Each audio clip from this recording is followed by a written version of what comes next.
The elevator doors opened on the 14th floor, and Marcus Hale stepped out carrying a leather portfolio that had seen better days. The zipper along the top edge had been repaired with a strip of electrical tape, a fix he'd made 6 months ago, meaning to replace it, and never quite finding the time or the $40. He was 38 years old. He was wearing the charcoal suit he'd bought for his wife Rachel's funeral 8 years ago, let out once at the waist since then by a tailor on Clement Street, who'd charged him $22 and hadn't mentioned what the suit was for. The jacket was clean, the shirt was pressed, and his shoes, black Oxfords, had been polished that morning at 5:30, while Lily was still asleep, and the apartment was quiet enough that he could hear the radiator clicking in the hallway. He'd taken 2 buses to get here. The lobby of Ross Dynamics occupied the entire 14th floor of the Bradshaw Tower in downtown San Francisco. Glass walls offered a panoramic view of the bay on one side and the financial district on the other. The reception desk was a single slab of white marble, backlit from below. 3 young women sat behind it in coordinated navy blazers, and all 3 of them looked up when Marcus walked in. He watched their eyes move, briefly and almost imperceptibly, to the portfolio, to the suit, back to his face. "Marcus Hale," he said. "I have a 9 o'clock with your talent acquisition team." Of course. The woman in the center, her nameplate read DIN, typed something with 2 fingers and offered a smile that did not reach her eyes. "If you'll take a seat, someone will be right with you."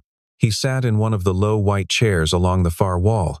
The other people waiting, 2 men and a woman, all of them younger, all of them in suits that had clearly not been purchased for funerals, glanced at him once and then looked away.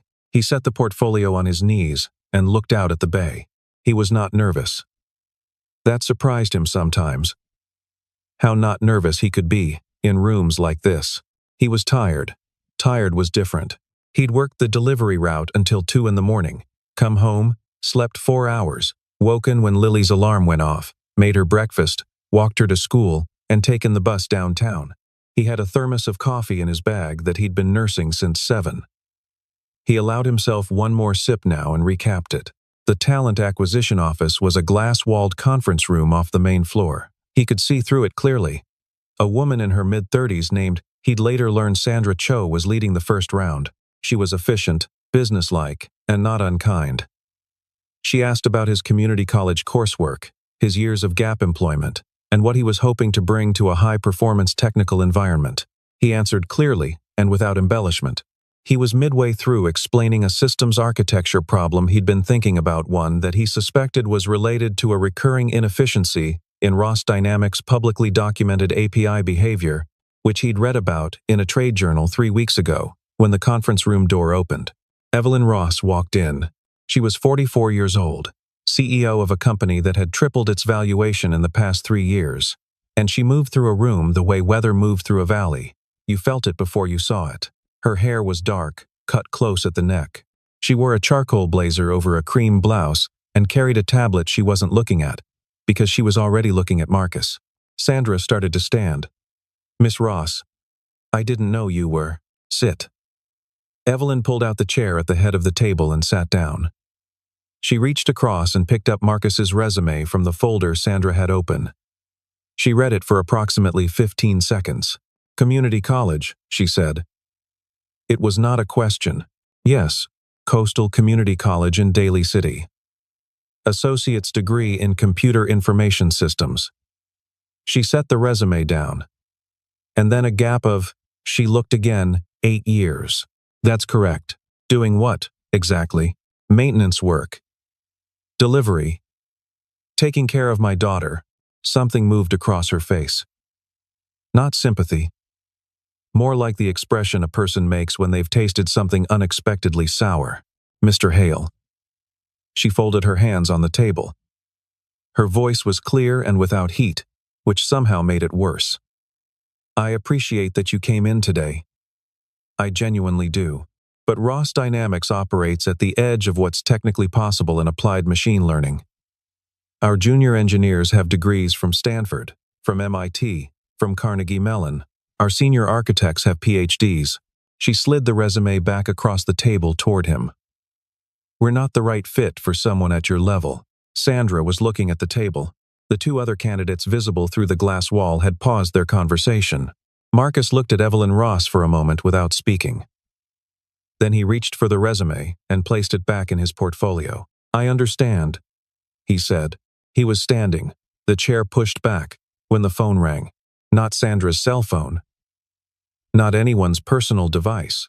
The desk phone on the credenza behind Evelyn, the landline. The one that almost never rang because who used landlines anymore, began ringing with a flat, insistent electronic tone. Evelyn frowned. Sandra crossed the room and picked it up. "Ross Dynamics Talent Acquisition, this is Sandra." She stopped. Her expression changed. "I'm sorry, could you repeat that?"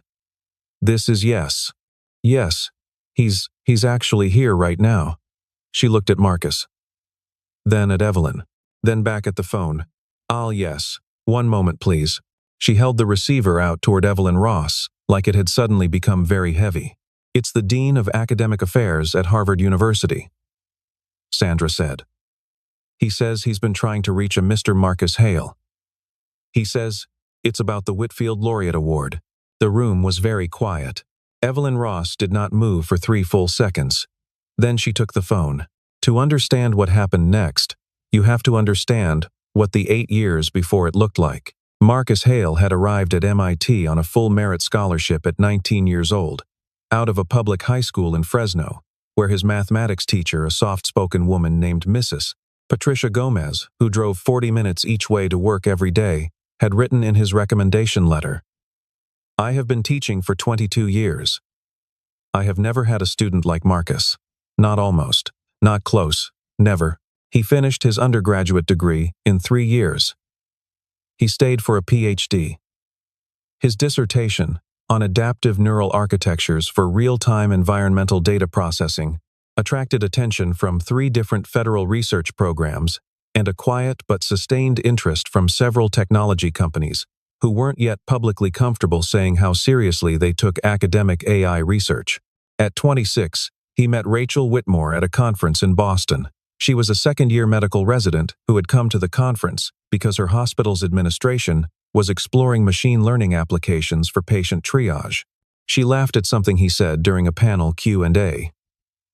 A real laugh, surprised out of her, and he'd turned to find the source of it, and that had been that.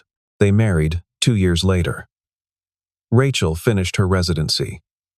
Marcus completed a postdoctoral fellowship and began fielding job offers that ranged from generous to, in one case, genuinely staggering. He turned them all down. He wanted more time to think. He was working on something he couldn't quite articulate yet, a framework for handling what he privately called graceful ignorance in AI systems, the capacity to recognize and respond appropriately to the limits of one's own knowledge, and he felt, with the particular stubbornness of someone who had always been right about his instincts, that he was close. Rachel got pregnant. They were both delighted. They bought a small house in Oakland with a yard that had a lemon tree, and Rachel said she wanted to name the baby Lily if it was a girl because lemon trees and lily of the valley were the 2 things she'd always loved, and Marcus said that was a beautiful reason for a name. Lily was born in April. Rachel was happy. Marcus was happier than he'd known he could be. 14 months later, Rachel was diagnosed with an aggressive form of glioblastoma, a brain tumor, stage 4, presenting with symptoms she'd been quietly attributing to exhaustion and new parent stress for longer than anyone would later be comfortable discussing. The next 18 months were the most educational of Marcus Hale's life, and he would not have chosen them. He learned what it meant to watch someone you loved become someone slightly different.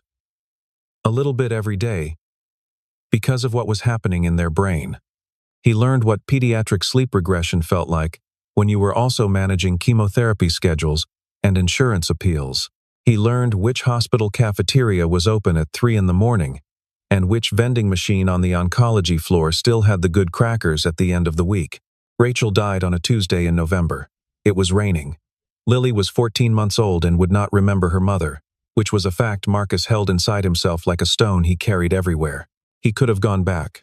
His advisor, a clear-eyed Scotsman named Professor James Dunbar, who had sent him a handwritten letter after Rachel's death and never mentioned it again, left the door open formally and informally for 3 years. The research positions didn't evaporate, if anything. Some of them became more interesting, as the field moved toward exactly the problems Marcus had been thinking about. The money was real and would have been helpful, but Lily had started waking up with nightmares around 18 months.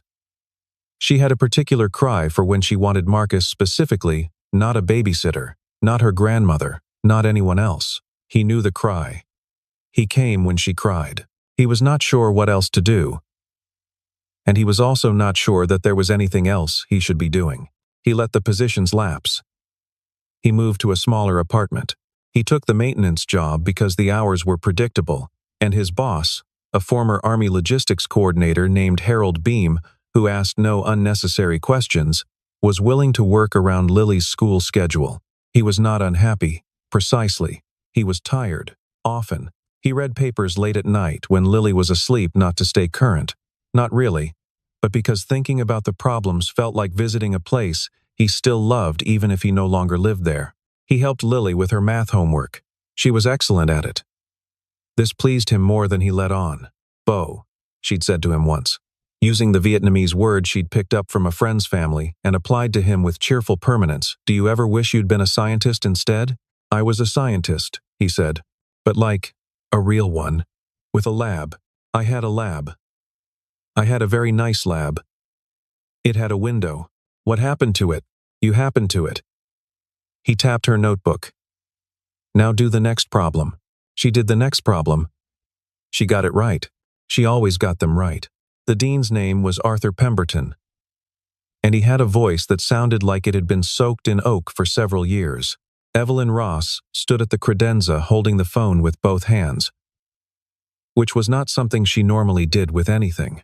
The Whitfield Laureate Award, Dean Pemberton said, is given every 5 years to a former researcher whose work, at the time of its completion, was not fully understood or appreciated by the field. It is, in a sense, a delayed recognition, an acknowledgement that we got it wrong the first time. He paused. Mr. Hale's doctoral dissertation, specifically the third chapter, the architecture he called the ignorance boundary model, has become, in the past 18 months, what I think we can fairly describe as the theoretical foundation for a generation of AI safety work that this institution, and several others, are quite proud of. Marcus was standing near the door of the conference room. He had not asked to sit back down. He was looking at the floor. We've been attempting to locate Mr. Hale for some time, Dean Pemberton continued. We knew he'd left academic work, but we had an old contact address. We've now reached him through your office somewhat accidentally, and I confess I'm curious to know why he's there. A brief pause. If he's looking for work, Miss Ross, I'd encourage you rather strongly not to repeat whatever mistake led to him leaving academia in the first place. Evelyn Ross set the phone down. She looked at Marcus Hale, at the electrical tape on his portfolio, at the suit that was a size too big across the shoulders, at the thermos sticking up from his bag.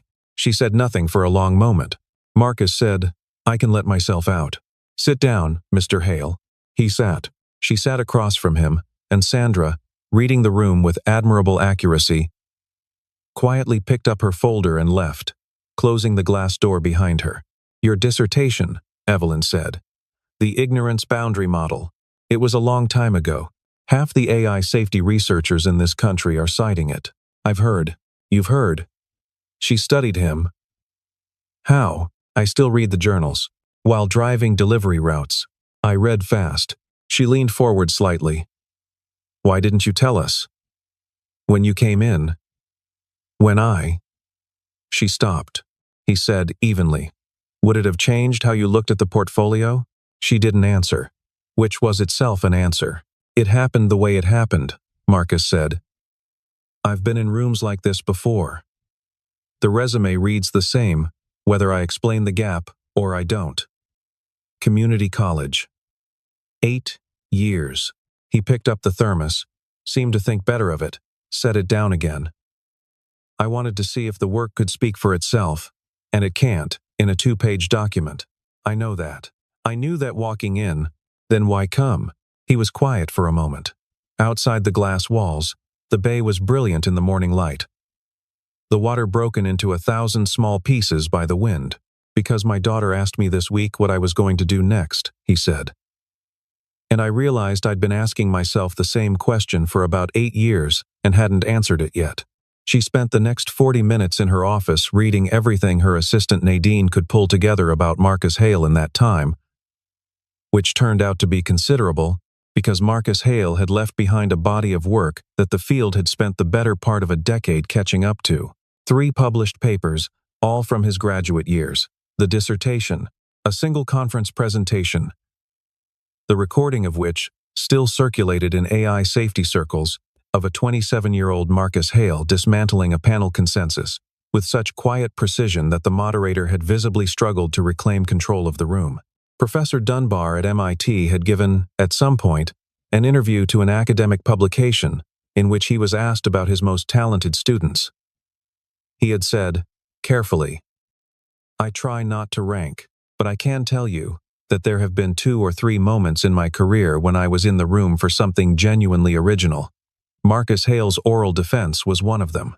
I do not know what happened to his career after that. I do know that whatever he chose to do with his time, the loss to the field was real." Evelyn read this 3 times. She was thinking about her father, which surprised her. Her father had been a real estate attorney in Chicago.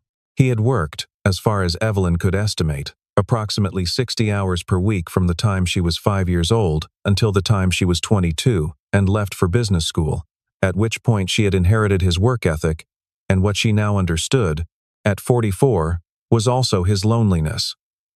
He had provided for her excellently.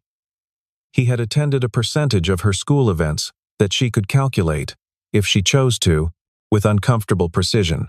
He was proud of her. She knew this, the way you knew things that had been told to you often enough to become fact, rather than feeling. She had built Ross Dynamics in her own image, which meant she had built it in her father's image, which meant she had built a machine for producing outcomes at the expense of everything that could not be measured. She had sat across from a man today and told him, in front of witnesses, that he did not belong in her world. She had looked at his suit and his portfolio, and she had rendered a verdict.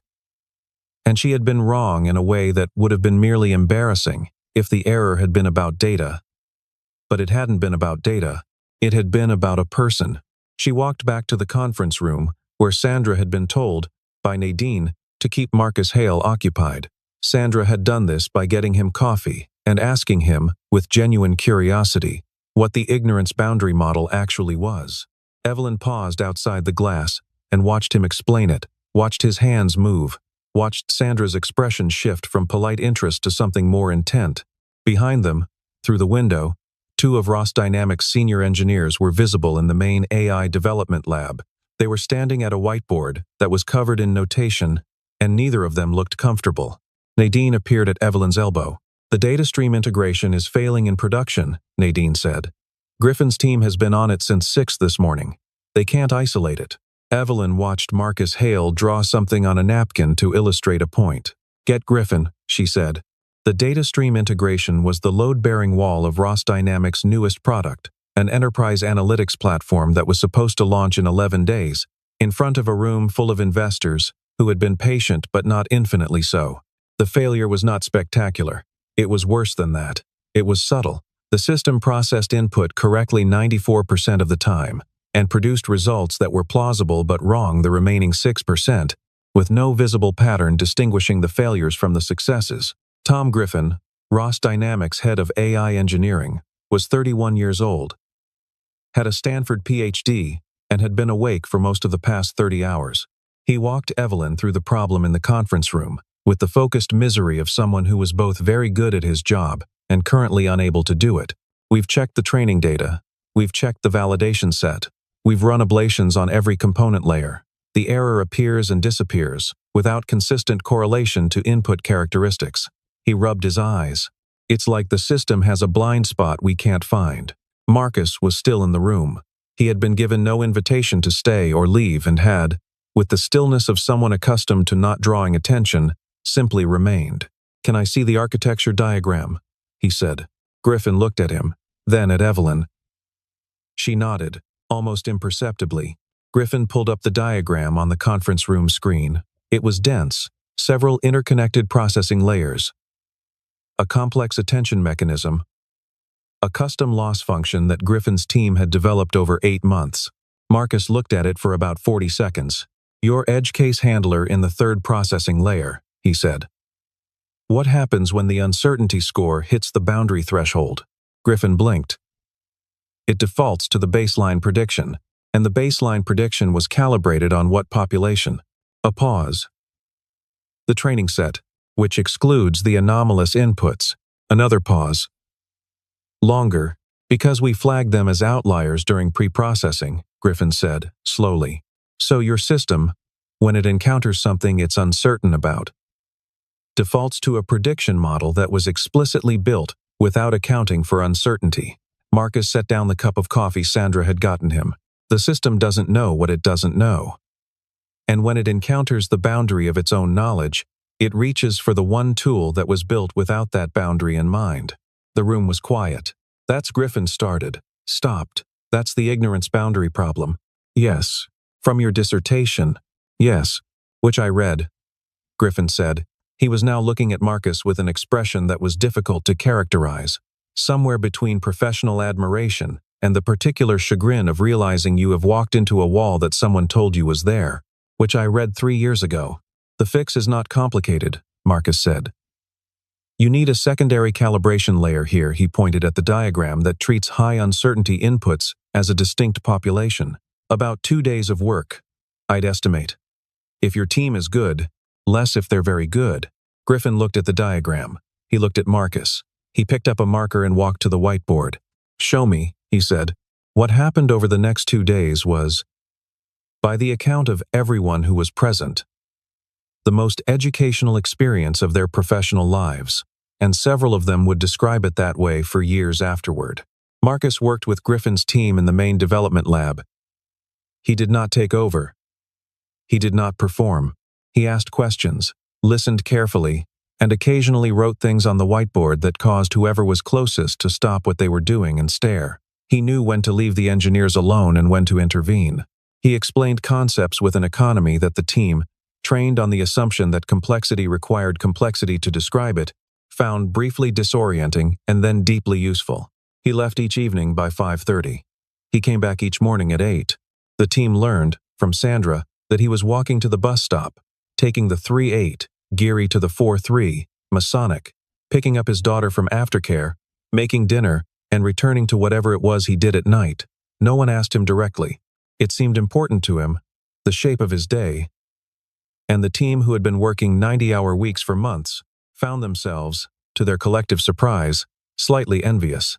On the second afternoon, a young engineer named Brenna Walsh, who had been at Ross Dynamics for 8 months, and had the particular exhaustion of someone who was excellent at something she was not sure she was allowed to be excellent at, showed Marcus a piece of code she'd written as an alternative approach to the calibration layer. He read it. He was quiet for a moment. "This is better than what I was going to suggest," he said. She stared at him. "The recursive call structure here," he pointed. "I didn't think of that. It's cleaner. Use this." Brenna Walsh went back to her desk and did not tell anyone for 2 hours what he'd said, because she was quietly processing the fact that Marcus Hale had read her code and called it better than his own, and she needed a moment with that. On the evening of the second day, the integration passed its test suite. All of it. Griffin ran it 3 times. He found Marcus at the coffee station on the 14th floor, thermos in hand, about to leave. "It works," Griffin said. Marcus nodded. "Your team did the work. You showed us where to look. You would have found it." Marcus capped the thermos. "It might have taken a week. You had 11 days. The math worked out. Can I ask you something?" "Sure." "You knew what was wrong in 40 seconds. You've been teaching us for 2 days. You have a PhD from MIT, a Whitfield laureate, and you've been driving delivery trucks." Griffin chose his next words carefully. "What was it like, leaving all this behind?" Marcus was quiet for a moment. Through the window, the bay had gone gray-blue in the early evening, the city lights beginning to come on. "My daughter can do long division in her head," he said. "She's 10. She doesn't think it's a big deal. I watch her do it, and I think." He stopped. Started again. "I think about all the things I would have missed." He said goodnight and took the elevator down. Evelyn made the offer in her office on Friday morning. She had prepared for it the way she prepared for important negotiations thoroughly, with contingencies, with numbers she was prepared to move on, and numbers she was not. She offered him the CTO position. She named the salary. She named the equity stake. She put both numbers on paper, pushed the paper across the desk, and watched him read it. He read it. He set it down. "No," he said. "Which part?" "The title, the structure, what it would require." He looked at her evenly. "I'm not saying the numbers aren't generous. They are. But a CTO of a company this size, I know what that job looks like. I've watched people do it. The equity means I'm a stakeholder in the outcome, which means I'm in when things go wrong, and things always go wrong. That's a good thing for you and a complicated thing for me." He paused. "I have a daughter. I know. She's not a footnote to this conversation. I know that too." Evelyn picked up her pen and set it down again. "I've been thinking about what Dean Pemberton said." "Which part?" "Don't repeat whatever mistake led to him leaving academia in the first place." She looked at him. "I've been thinking about what that mistake was, not yours. I think I understand yours. I mean the mistake the field made. The institutions." Marcus waited. "They built systems that rewarded full-time commitment," Evelyn said. "Continuous output, uninterrupted presence. And when those requirements conflicted with the rest of your life, the system didn't adapt. You adapted. And the cost of your adaptation was," she gestured, slightly, at the room, "this. You doing maintenance work for 8 years, while the field caught up to your dissertation." "I don't think of it as a cost," Marcus said. "I know. I find that somewhat challenging to fully believe." "You should believe it." She looked at him for a moment. "I grew up with a father who was very successful," she said. "He worked constantly. I admired that. I built this company on it." She paused. "I don't think he knows me very well. I don't think I know him very well. We have an excellent professional relationship." She said this without apparent self-pity, as a simple description of facts. "I am not going to suggest that you're wrong about your choices. I'm saying that I'm sitting here having spent 40 years optimizing for one set of outcomes, and I am genuinely uncertain, for the first time, whether they're the right ones." Marcus said, "What are you actually offering?" She picked up the paper. She turned it over and wrote something on the blank side. She pushed it back. He read it. It said, "Consulting. Your terms. 10 hours a week, maximum. Remote. Project-based. We come to you." He looked up. "The compensation is on the other side," Evelyn said. "It's less than the CTO offer. It's still more than you're making now." "You don't know what I'm making." "No. But I know what maintenance workers make in San Francisco, and I know what delivery routes pay, and I know what reasonable math says when I combine them." She folded her hands. "I'm not trying to buy you. I'm trying to make you an offer that doesn't require you to make a choice you've already made." He was quiet for a long time. Long enough that it was not a thinking pause but something more deliberate. The silence of someone who was paying attention to what he actually wanted, which is harder than it sounds. "I'll think about it," he said. "Of course. I'll talk to Lily." Something crossed Evelyn's face that she did not fully control. "You discuss work decisions with your 10-year-old? I discuss everything with my 10-year-old. She has opinions." He picked up his jacket from the back of the chair. "She's usually right." Lily Hale arrived at Ross Dynamics the following Tuesday at 4:15 in the afternoon. She was 10 years old, 5'0", and wearing a blue windbreaker with a small hole at the left elbow. She carried a canvas tote bag with a ceramic container inside it. And she had taken the bus downtown by herself, because she was, as she explained to the security guard at the lobby desk, very responsible, and also her dad had texted her the address and told her he'd meet her in the lobby at 4:30, but she'd taken an earlier bus because she was excited. The security guard, a former middle school PE teacher named Carl, who had seen everything, walked her up himself. She walked into the 14th floor and immediately went to the window because the view of the bay was, in her assessment, extremely good. "Is that Alcatraz?" she said to no one in particular. "Yes," said Nadine, who had materialized from somewhere. "Cool." She spotted Marcus across the floor and waved with her whole arm.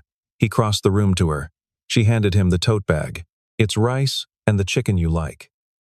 I made the sauce myself." She looked around the office with frank curiosity. "This is where you fixed the computer thing? This is the place.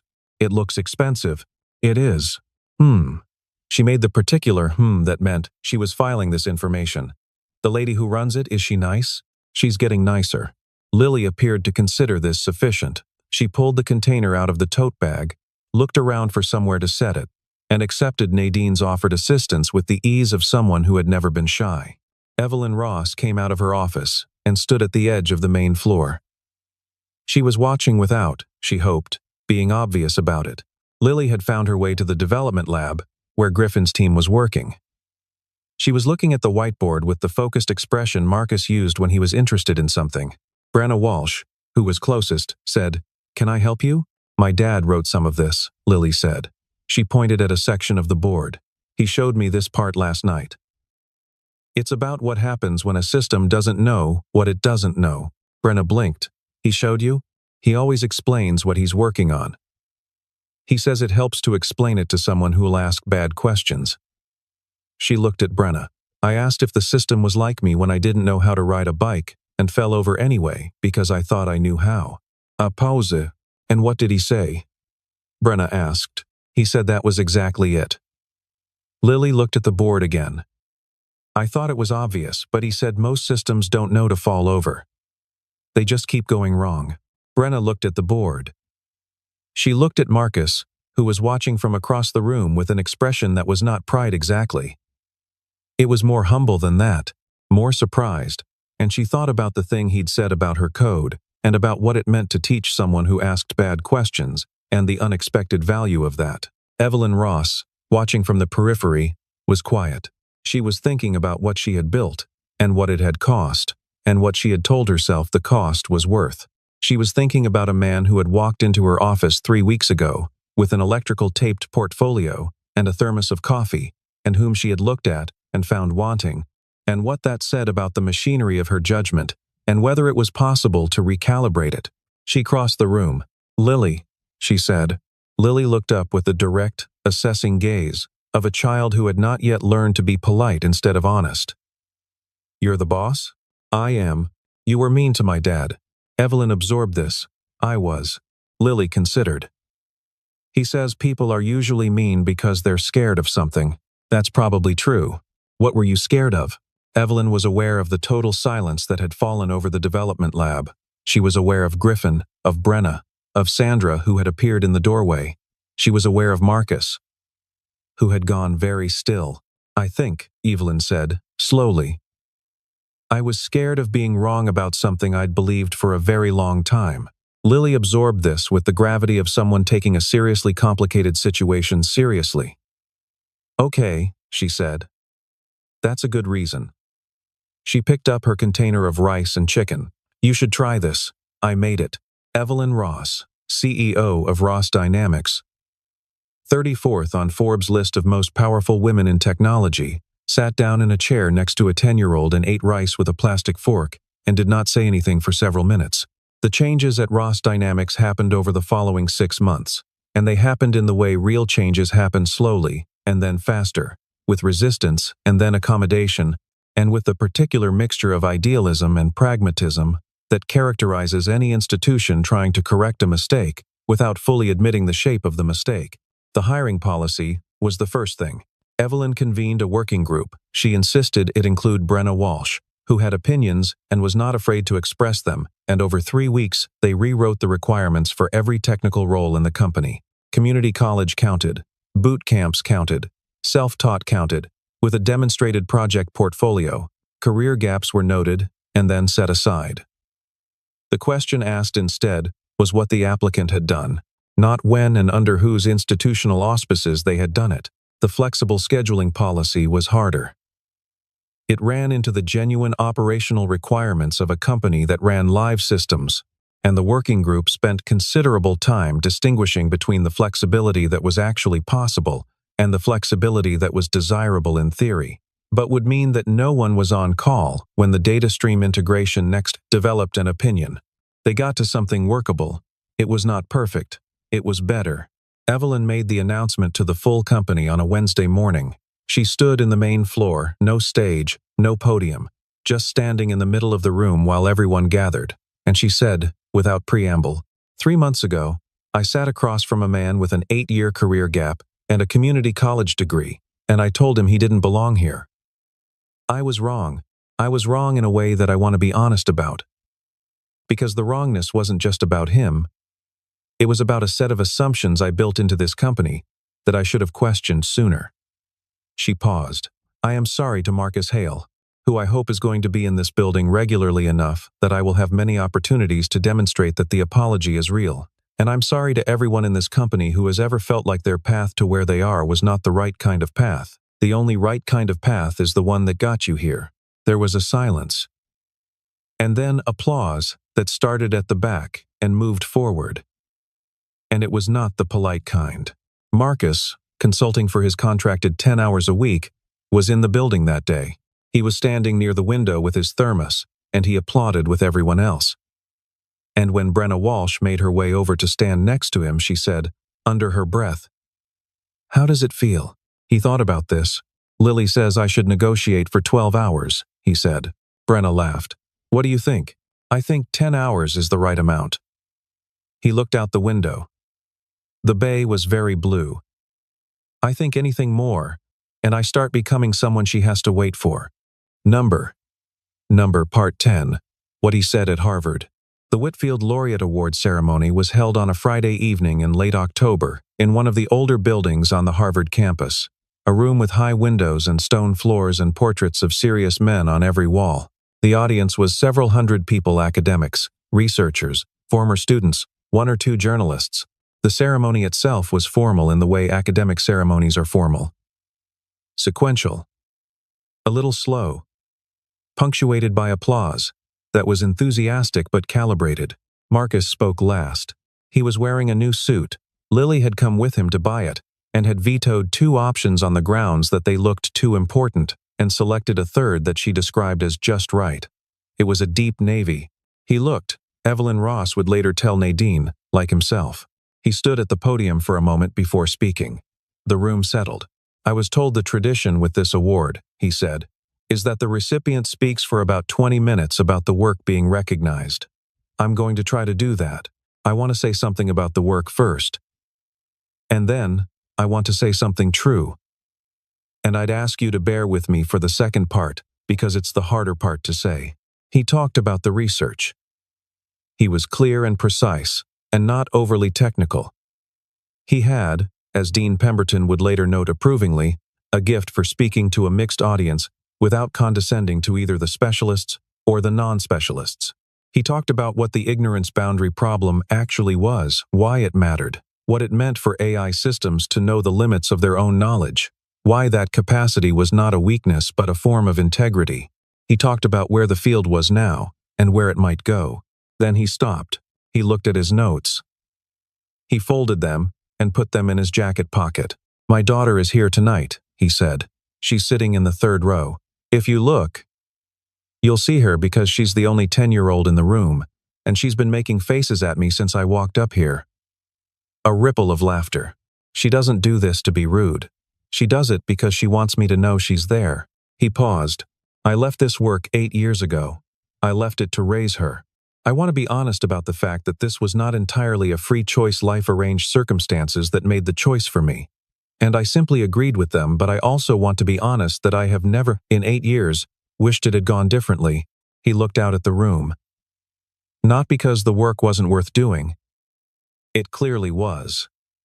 Not because I didn't miss it, because I did, but because the thing I was doing instead was also worth doing. It was also important work. It required everything I had. It produced, in my opinion, better results than anything I would have produced in a lab." The room was quiet in the particular way rooms get when something true is being said in a place where true things are not always said. "We build systems, institutions, companies, academic programs that ask people to choose," Marcus said, "between presence and ambition, between being there and being excellent, between their work and the people they love. We ask this because building systems that don't require this choice is harder, and we have not, as a field or as a culture, done the work of making them harder in order to make them better. He paused. I want to suggest that we should start. He looked down at the podium. The ignorance boundary problem, he said, is about a system that doesn't know what it doesn't know. When it reaches the edge of its knowledge, it defaults to its oldest certainties, and the result is a subtle, persistent wrongness that is hard to find because it doesn't look like failure. It looks like confidence. He was quiet for a moment. I think about this, sometimes, as a description of something other than AI systems. He picked up his notes. He put them back in his pocket. My wife Rachel died when Lily was 14 months old. I have spent a lot of time thinking about what she would have wanted for us. I don't think she would have wanted me to be here tonight. I mean that as a compliment to hear, she would have thought that was wonderful. But I think she would have wanted, more than the award, more than the recognition, the thing she wanted when she was alive. For Lily to grow up knowing that she was the most important work her father ever did. He looked at the third row. Lily was not making faces. She was sitting very straight. The way she sat when she was trying not to cry, and Marcus recognized this, because she had learned it from him. I am told, he said, that this award is given for work that was not fully appreciated in its time. I hope that what I've just said will be better appreciated in its time than that work was, because it seems to me more important. He stepped back from the podium. Thank you. The applause began at the front and moved back, and it was not calibrated. It was the kind of applause that happens when a room has been given something it did not know it was missing. Evelyn Ross was seated midway back on the right-hand side. She was not crying, which had required some effort. She was thinking about her father, whom she had called the previous Sunday for the first time in 3 months, and with whom she had talked for 45 minutes about nothing in particular, which had turned out to be something after all. Marcus walked down from the stage. Lily met him at the edge of the aisle. She put her arms around him and pressed her face against his jacket in the way she had since she was small. And he rested one hand on the back of her head. And neither of them said anything. The portraits on the walls looked down at a room full of serious people who were briefly together, thinking about something more serious than their work. Outside the windows, the lights of Cambridge were coming on in the early dark. The October air had gone cold and clear, the way it does in New England when autumn has made up its mind. Marcus Hale, who had once been a researcher and was now a father and was becoming, slowly and on his own terms, a researcher again, stood in a room full of the world's recognition and held his daughter's hand and thought about what he would make her for dinner. The answer was the chicken she liked, with the sauce she'd taught herself to make. He thought it was perfect. The smartest person in the room, Evelyn Ross would say, the following spring, to an audience of her own 300 hiring managers at a talent conference in Chicago, is not always the one you'd expect. Sometimes, they're the one you almost turned away, and the cost of that mistake is not what you lose from your company. The cost is what they lose the work they don't do because you couldn't see past the suit. She paused. Get better at seeing past the suit.